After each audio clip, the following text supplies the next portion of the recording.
어제부터 비가 계속 와가지고요. 금요일 저녁부터 왔죠.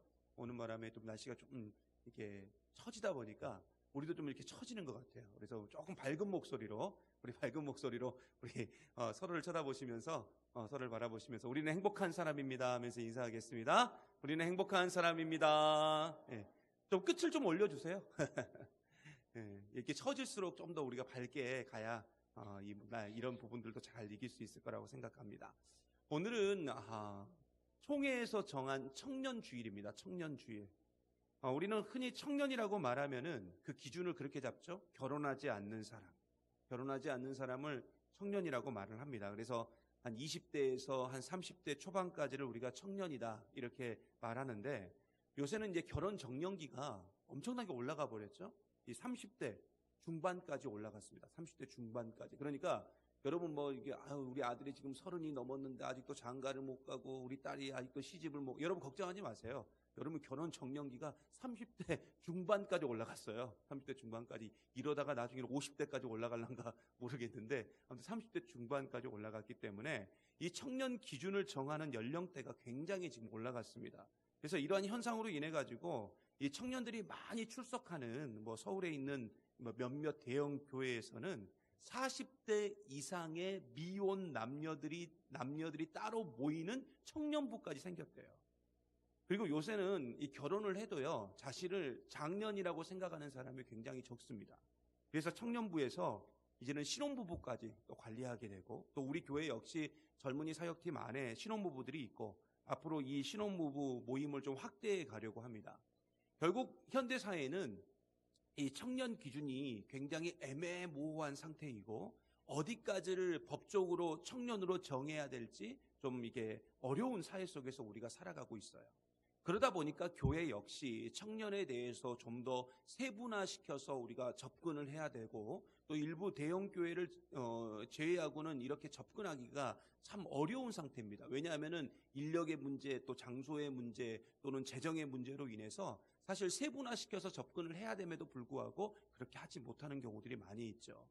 지금 당장 우리 교회도 세부적으로 신혼부부 팀을 만들고 또 이 신혼부부 모임을 통해서 자연스럽게 또 남성교회와 여전도의 상황을 해결하고 싶지만, 사실 이게 말처럼 쉬운 일이 아니어서 여러 가지 어려움들이 존재하고 있습니다. 물론 청년 활성화를 위해서 장기적인 프로젝트를 이미 세워놨고, 또 내년부터는 교회의 양육과정이 시작이 되면은 또 신혼부부 모임을 시작하려고 하는데, 이것 역시 여러 가지 또 문제들이 있어요. 재정의 문제도 있고 인력의 문제도 걸려 있고, 정말 우리가 기도해야 될 기도의 제목들이 굉장히 많이 산재되어 있습니다. 그런데 이런 기도 제목이 우리 교회 안에 있다는 것 자체가 사실은 굉장히 행복한 일이고 감사한 일입니다. 왜냐하면은 지금 우리 이 대한예수교 장로회 통합 교단에 소속된 교회들이 있을 거 아닙니까? 그 많은 교회들 중에 여러분 약 24%만이 교회 안에 청년부가 존재한다고 합니다. 24%. 그러니까 이거 굉장히 충격적인 일이죠. 그리고 그 24% 안에서도 청년부가 있기는 있지만 청년들이 따로 모여서 예배를 드리는 교회는 그 전체 교회의 15%도 안 된대요. 그러니까 우리 교회는 그래도 그나마 낫다는 거죠. 왜냐하면 우리 교회는 올해부터 주일 오후 1시 30분에 젊은이 예배를 주일 3부 예배로 드리고 있죠. 그리고 가급적이면 제가 설교를 하고 또 젊은이의 문화에 맞춰서 예배를 드리고 있습니다. 결국 장년들의 배려와 장년들의 도움이 없었다면 이런 예배는 사실 상상도 할 수 없어요. 여러분, 많은 교회들이 청년을 살리자 이런 말들을 많이 하지만 사실 다들 말뿐이지 청년을 살리는 데는 별 관심이 없어요. 그리고 모든 기준이 청년의 기준이 맞춰져 있는 게 아니라 사실 전부 장년의 기준이 맞춰져 있어요. 그러니까 청년에 대한 어떤 비전을 세우는데 청년들이 거기에 개입하지 못하고 있다는 거죠. 다 장년들이 다 결정하고 장년들이 내려주는 대로 하기 때문에 청년 살리는데 어려움이 많습니다. 하지만 우리 교회는 올해부터 청년들을 위한 예배 시간이 주일에 주어지게 되었고, 또 이 장소에서 주일 3부 예배를 드리고 있습니다. 심지어 재정도 본교회 본 재정에서 지원받지 않고 지금 독립해서 따로 운영하고 있어요. 현재 매주 한 20명에서 25명 이 정도의 청년들이 모여서 저희는 지금 예배를 드리고 있고, 또 2개의 소그룹을 운영하면서 예배 후에 또 함께 청년들이 모여가지고 자신의 삶과 또 말씀을 나누고 있습니다. 물론 이제 올해 1월 첫 주부터 시작했기 때문에 여러 가지 부족한 부분들이 있고 또 잘 맞지 않는 부분들도 있지만은 지금 사실 하나씩 맞춰가면서 좀 교회를 교회답게 하고 또 이 세상에 온전한 크리스찬으로 세워져 가기 위해서 노력하고 있습니다. 하지만 지금 우리 교회를 포함해서 한국 교회의 전체적인 분위기는 뭐냐면은 청년들이 교회를 떠나가고 있다는 것입니다. 그래서 각 기독교 단체들이 청년들이 교회를 떠나는 이유를 분석하고 또 청년들이 교회를 떠나는 뭐 3가지 이유, 뭐 10가지 이유, 최근에 보니까 뭐 33가지 이유까지 나왔더라고요. 33가지 이유, 뭐 여러 가지 이런 식의 자료들을 만들고 배포하고 있지만은 사실 제가 청년 사역을 오랫동안 하면서 확실하게 느끼는 것은 이 현장에서 분석도 중요하지만 가장 중요한 것은 원리를 붙잡는 거더라고요. 원리를. 그래야 이게 살아나더라고요. 여러분 오늘 말씀 9절에 보면은 이렇게 증가하고 있습니다. 우리 9절 말씀 같이 한번 봅니다. 시작. 청년이 무엇으로 그의 행실을 깨끗하게 하리이까 주의 말씀만 지킬 따름이니이다. 아멘. 잘 보세요. 청년이 무엇으로 그의 행실을 깨끗하게 할 수 있다 그랬죠? 그렇죠. 주의 말씀이에요. 이게 원리라고요. 그러니까 우리가 분석도 중요한데 뭐 왜 떠나가는가 하는 분석들도 중요한데 원리를 붙드는 게 굉장히 중요합니다. 얼마나 청년들이 하나님의 말씀으로 세워지는가에 따라서 교회의 청년들이 남을 수 있는가 아니면 떠나는가가 결정될 수 있다는 것입니다. 여러분 목사에게 가장 좋은 피드백을 해주는 사람이 누구냐면은 사실 목사의 아내입니다. 목사의 아내. 그리고 이 목사에게 서슴없이 말할 수 있는 사람도 목사의 아내죠. 그래서 많은 교인들이 이 목사에게 하고 싶은 말이 있으면 목사는 어려우니까 이제 누구를 찾아가는 거예요. 이제 목사의 아내를 찾아가가지고 말씀을 하시고 또 사실 뭐 제가 알아요. 제 아내한테 뭐 여러 가지 이야기들을 하신다는 걸 아는데 한 번은 제 아내가 저한테 이런 얘기를 하더라고요. 그러니까 저희 아내도 뭐 그걸 쉽게 말을 하겠습니까? 생각하고 고민하고 이야기를 하겠죠. 한 번은 이런 얘기를 하는 거예요. 뭐라고 하냐면은 그 주일 3부 예배, 우리 그 젊은이 예배 있지 않습니까? 그 주일 3부 예배 때 그 설교 시간을 조금 이렇게 줄여주면 안 되냐고 저한테 그 얘기를 하더라고요. 왜냐하면 본인이 보기에 아직 훈련이 안 된 청년들이 너무 많은데 청년들의 모습들이 너무 힘들어한다는 거예요. 이 뒷곡집만 봐도 다 알겠다는 거예요. 얼마나 힘들어하는지. 왜냐하면 고개가 자꾸 숙여지니까 알겠다는 거죠. 근데 사실 이런 요구들을 사실은 교인들은 잘 못하는데 목사의 아내다 보니까 이제 서슴없이 할 수 있는데 제가 이제 그 이야기를 듣고 뭐라 그러냐면은 절대로 안 된다고 그랬어요. 절대로 안 된다고. 예. 여러분 청년 시절에 말씀으로 잘 훈련받지 않으면 안 되기 때문에 절대로 제가 줄일 수 없다고 그랬어요. 사실 제가 주일 3부 예배 때는 뭐 한 설교를 40분 또는 길게는 1시간도 한 적이 있어요.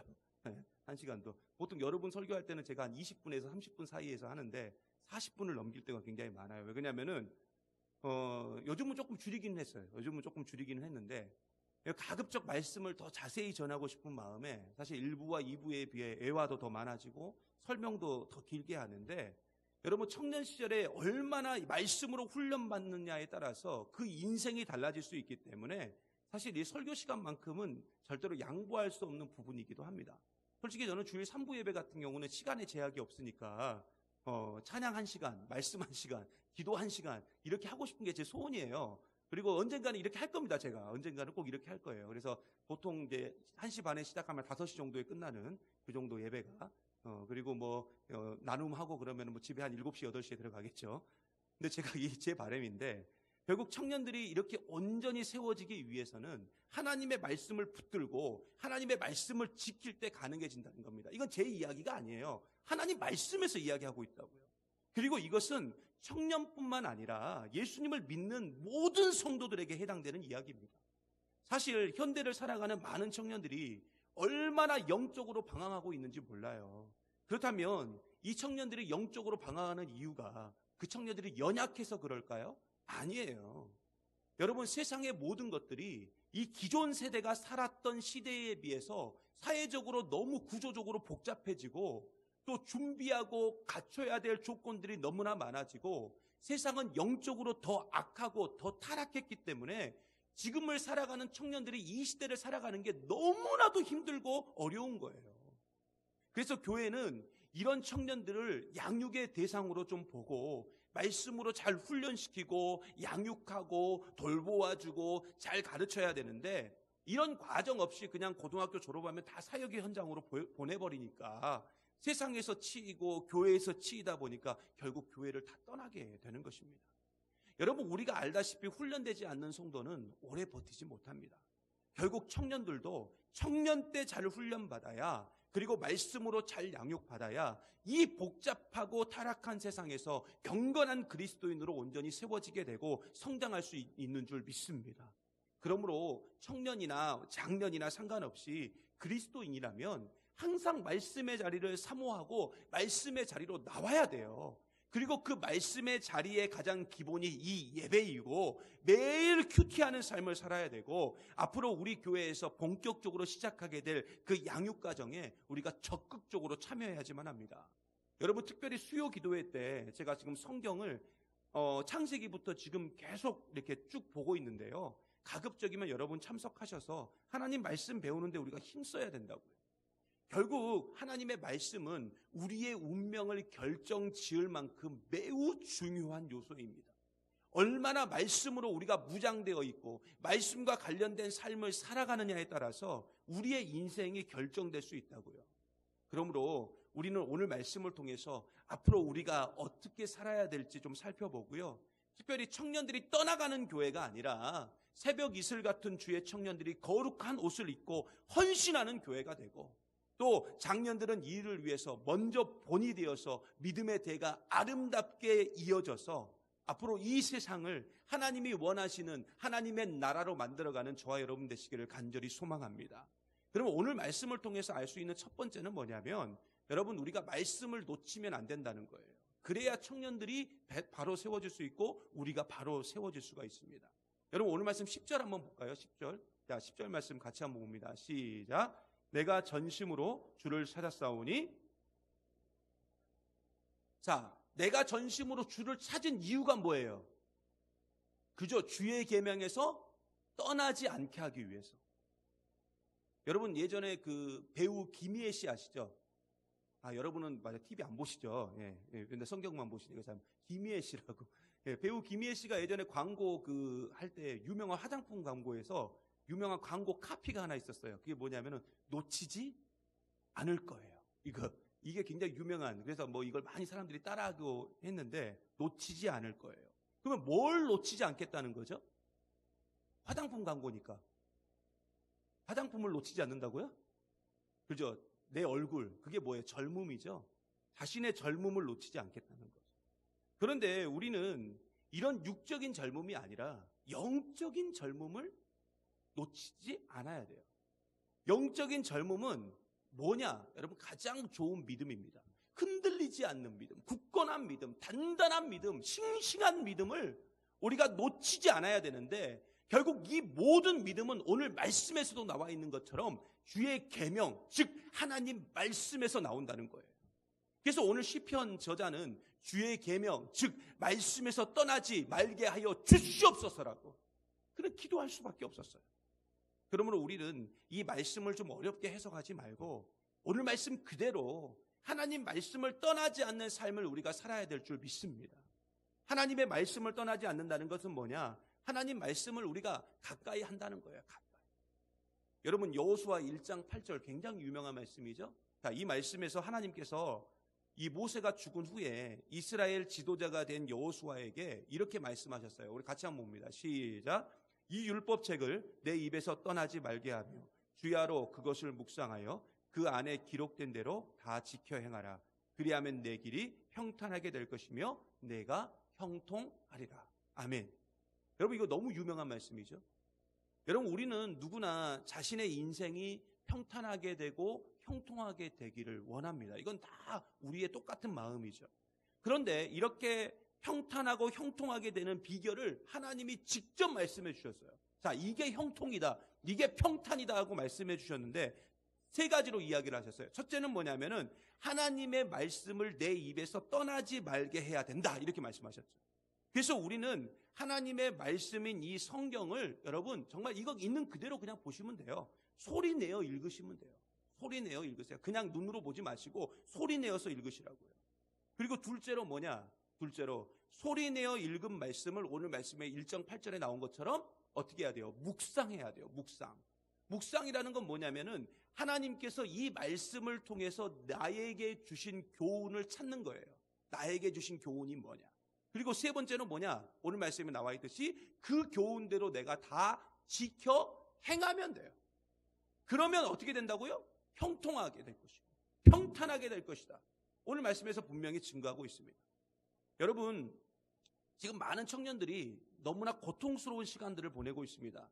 그래서 요즘 청년들의 세대를 빗대어서 부르는 많은 말들이 있잖아요. 3포 세대, 5포 세대, 이제는 그걸 넘어서서 이제는 모든 것을 다 포기해버렸다 해서 M포 세대라고 말하고 또 78만 원 세대라고 말하고 굉장히 이번 청년들을 가리켜서 지내는 그런 말들이 다 뭐냐면 굉장히 암울하고 좋지 않은 이야기들입니다. 왜 그러냐면은 그만큼 이 시대가 많이 좋아지긴 했지만은 좋아진 것만큼 청년들이 살아가기에는 너무 힘든 시대가 돼버렸어요.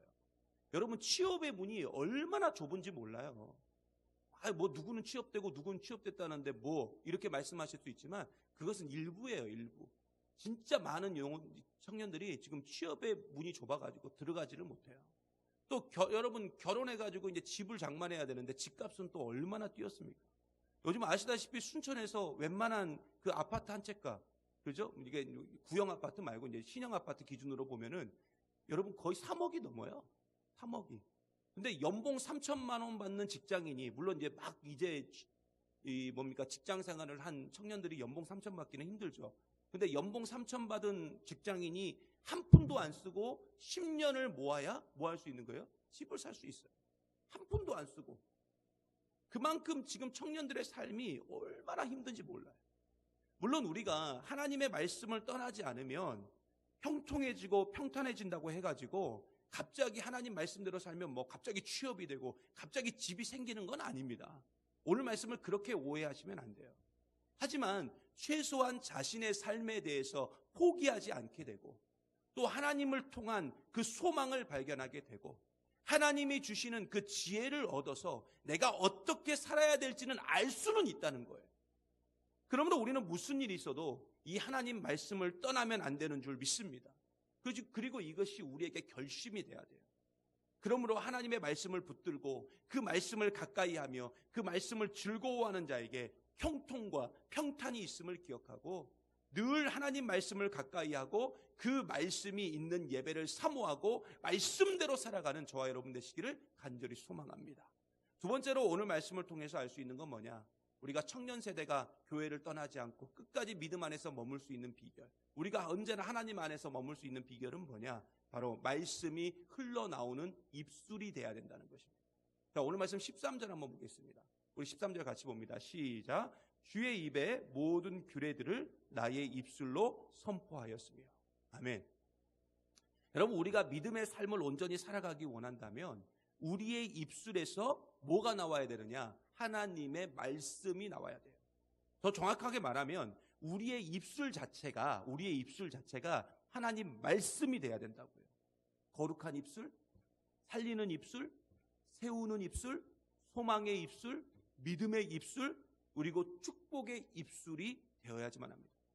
특히 청년 시절부터 이런 삶이 훈련되어야 흔들리지 않는 신앙인이 될 수 있고 모든 삶 속에서 좌절하거나 낙심하지 않고 당당하게 걸어갈 수 있는 그 믿음의 승리를 경험할 수 있는 줄 믿습니다.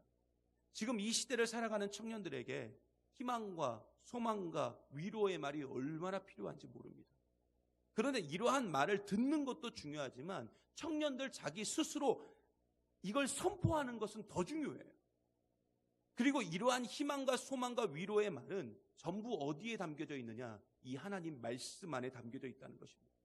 그러므로 하나님의 말씀이 그 입술에서 끊임없이 흘러나오는 사람만이 모든 순간에서 소망을 발견할 수 있고 희망을 발견할 수 있고 위로를 경험할 수 있는 줄 믿습니다. 여러분, 지금 우리가 새벽마다 보고 있는 말씀이 에레미야서죠. 근데 그 에레미야서를 우리가 계속 보고 있는데 여러분, 에레미야 선지자가 고난과 고통 속에서도 하나님의 그 귀한 사명, 하나님이 에레미야 선지자에게 주셨던 그 사명을 끝까지 감당할 수 있었던 이유가 뭔 줄 아십니까? 에레미야 선지자가 그 입술을 통해서 계속 하나님의 말씀만 선포했기 때문에, 그 말씀을 선포함으로 인해서 물론 고난받았어요. 고통이 있었어요. 하지만 끝까지 하나님이 주신 말씀을 그 입술로 선포했기 때문에 결국 최후의 승자가 되었고 끝까지 버틸 수 있었던 것입니다. 그러나 에레미야서를 보면은 하나님의 말씀을 버리고 자기 이야기를 했던 사람들은 전부 어떻게 됐느냐? 다 망했어요. 여러분, 잠언 13장 2절에 보면은 이렇게 증거하고 있습니다. 사람은 입의 열매로 인하여 복록을 누리거니와 마음에 계사한 자는 강포를 당하느니라. 아멘. 결국 우리의 복록이라는 건 뭐냐면은 번영, 승리, 기쁨, 즐거움 뭐 이런 것을 말합니다. 결국은 내 입술에서 어떤 말이 나오느냐에 따라서 내 삶이 복록으로 갈 수 있느냐 가지 못하느냐가 결정될 수 있다는 거죠. 여러분, 하나님의 말씀은 생명인 줄 믿습니다. 이건 창세기 1장에 우리가 이미 다 봤어요. 여러분, 창조가 뭘로 시작됐어요? 하나님의 말씀으로 시작됐어요. 그러니까 말씀이 있었기 때문에 생명이 시작이 됐다고요. 결국 생명 되신 하나님의 말씀만 자꾸 내 입술을 통해서 흘러나와야 우리가 복록을 누릴 수 있다는 것입니다. 그리고 오늘 말씀 16절에 보면 이렇게 증거하고 있습니다. 16절 같이 봅니다. 시작. 주의 율례들을 즐거워하며 주의 말씀을 잊지 아니하리이다. 아멘. 여러분, 사람은요 자신이 좋아하는 것을 말할 때 행복해요. 자신이 좋아하는 것. 그래서 축구를 좋아하는 분에게는 축구 이야기를, 또 영화를 좋아하는 분에게는 뭐 영화 이야기를, 또 뭐 음식을 좋아하는 분에게는 음식 이야기를 하면 너무 즐거워합니다. 저희 중3짜리 저희 그 큰아들 그 2부 예배 때 드럼 치는 그 중3입니다. 여러분, 청년 아니에요. 자꾸 청년으로 착각을 하시는 분들이 있는데, 근데 그 저희 아이하고 사실 중3짜리하고 이렇게 대화하는 게 제일 힘들어요. 사실 대화하는 게. 근데 이제 요새는 딱 하나 이제 대화의 물꼬를 여는 걸 제가 찾았잖아요. 그게 뭐냐면 저희 아들이 손흥민을 그렇게 좋아하거든요. 그 흔한 말로 손흥민 빠예요. 손흥민 빠. 예, 절대 자다가 일어나서 공부는 안 해도 자다가 일어나서 손흥민 경기는 봅니다. 이 친구가. 그런데 이 친구랑 이야기를 할 때 꼭 이제 손흥민 이야기를 하면 그때는 대화가 풀려요. 대화가. 예, 근데 그걸 없으면 안 되는 건데, 아무튼 사람은 뭔가를 즐거워하는데 그 즐거워하는 것에 대해서 이야기를 하면 아주 좋아하면서 막 이야기를 하죠. 그러니까 이분이 하나님을 좋아하는가 좋아하지 않는가를 보면 하나님에 관한 이야기를 할 때 즐거워하는지, 그 신앙에 관한 이야기, 믿음에 관한 이야기, 교회에 관한 이야기를 할 때 막 즐거워하는지 아니면 화를 내는지를 보면은 그분의 신앙의 상태를 다 확인할 수가 있어요. 결국 우리가 무엇을 좋아하는가에 따라서 우리의 성향이 달라지는 거죠. 여러분, 우리 주변에 보면은 어떤 사람들은 흔한 말로 남을 씹는 걸 좋아하는 분들도 계셔요. 물론 우리가 살면서 남의 이야기 얼마든지 할 수 있습니다. 하지만 이것이 부정적으로 가면, 그리고 이것이 내 입술에서 자주 나온다면, 그리고 생명이 아니라 죽음을 말하는 자가 되고 결국 그렇게 살아가게 된다면 우리 가운데 내 영혼을 죽이는 일이 된다는 것입니다. 그러므로 내 인생이 자꾸만 말라가고 내 영혼이 말라간다면 지금 내 입술에서 생명의 말씀이 나오는지 아니면은 죽이는 말이 나오는지를 보면 우리가 다 알 수 있어요. 결국 우리는 죽이는 말이 아니라 항상 살리는 말, 즉 하나님의 말씀만 내 입술을 통해서 나와야 되고 그것을 즐거워하는 사람이 돼야 될 줄 믿습니다. 그래서 우리는 하나님 말씀을 더욱 가까이 하는 사람이 돼야 돼요. 복 있는 사람은 여호와의 율법을 즐거워하여 그 율법을 주야로 묵상하는 사람이에요. 그러므로 하나님의 말씀을 수시로 읽고 보고 연구하고 묵상하고 암송할 때 내 삶이 하나님의 말씀으로 가득 채워지게 되고, 가득 채워지니까 자연스럽게 내 입술을 통해서 뭐만 나오는 거예요? 하나님의 말씀만 나올 수밖에 없다는 것입니다. 그래서 하나님의 말씀이 내 입술을 통해서 나오니까 내가 살리는 자가 되고 세우는 자가 되고 희망을 주는 자가 되고 소망을 주는 자가 되고 축복을 전하는 자가 될 수밖에 없다는 것입니다. 바로 그때 우리를 통해서 하나님의 나라가 확장되게 되고, 청년 시절부터 이런 부분들이 습관화되어 있어야 남은 모든 인생에서 하나님의 풍성하심을 경험할 수 있는 줄 믿습니다. 여러분, 청년이라는 이 단어 참 좋죠. 청년. 근데 제가 이걸 이 설교를 준비하면서 조사를 좀 해보니까요, 저 깜짝 놀랐네요. 이 청년이라는 단어가 우리나라에 들어온 지 100년이 안 됐어요. 여러분, 안 놀라시는군요. 여러분은. 저만 놀랐네요. 100년이 안 됐어요. 그러니까 여러분, 100년 전에는 청년이라는 단어가 우리나라에 없었습니다. 그런데 이 청년이라는 단어가 뭘 통해서 들어왔냐면 기독교를 통해서 들어왔더라고요. 기독교를 통해서 우리나라에 들어왔고, 당시에는 이 말이 굉장히 센세이션한, 그러니까 완전히 새로운 말이고 새로운 개념이었다고 합니다. 그리고 청년은 당시에 어떤 말이었냐? 새로움과 신문명을 상징했대요. 그런데 사실 지금도 청년이라는 단어는 새로움을 상징하고 신문명을 상징합니다.